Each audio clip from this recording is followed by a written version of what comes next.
Zana za kilimo zimekuwa ni changamoto kubwa kwa wakulima hapa nchini katika kujipatia kwa urahisi kutokana na baadhi kuwa na gharama kubwa katika ununuaji wa zana hizo. Kutokana na changamoto hiyo, shirika la maendeleo ya viwanda vidogo vidogo mkoani Mbeya, SIDO, umeanzisha utengenezaji na uuzaji wa zana hizo kwa gharama nafuu ili kuwasaidia wakulima kujipatia kwa urahisi.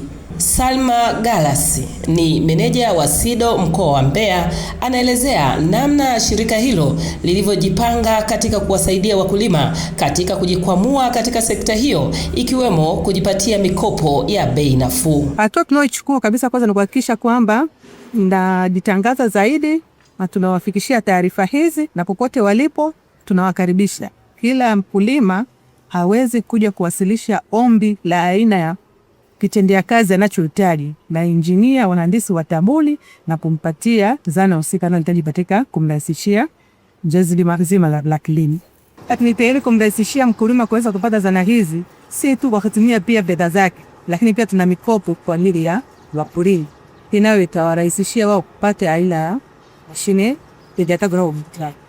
Kwa tutakachokifanya, tunaendelea kufanya zaidi ni kuendelea kujitangaza ili tuendelee kufahamu zaidi, lakini pamoja na kujitangaza, naamini wakulima wengi wanafahamu kwa sababu tunatengeneza mashine mbalimbali za kusaidia kuchakata mazao ya kilimo katika ngazi za wilaya na vijiji. Kwa taarifa wanazo. Licha ya kutoa mikopo hiyo, ofisi hizo za SIDO zitaendelea kuwafikia wakulima katika mikoa mbalimbali ikiwemo mikoa jirani na wilaya zake ili kukidhi mahitaji ya wakulima katika zana za kilimo. Jafeti Mwakasonda ni fundi mkuu wa shirika hilo. Hapa anaelezea kuhusiana na kusudi la kutengeneza zana hizo, ambapo amesema lengo ni kupunguza utumiaji wa jembe la mkono, badala yake mkulima aweze kutumia zana za kisasa.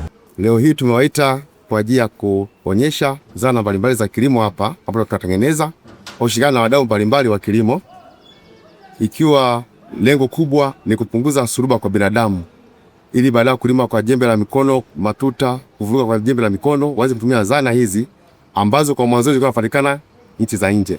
Kwa sasa hizi tumeamua kama tufanye hapa nchini, tuachetu hapa kushirikiana na wadau mbalimbali ili watu waweze kupata huduma karibu na kwa design anayotaka yeye.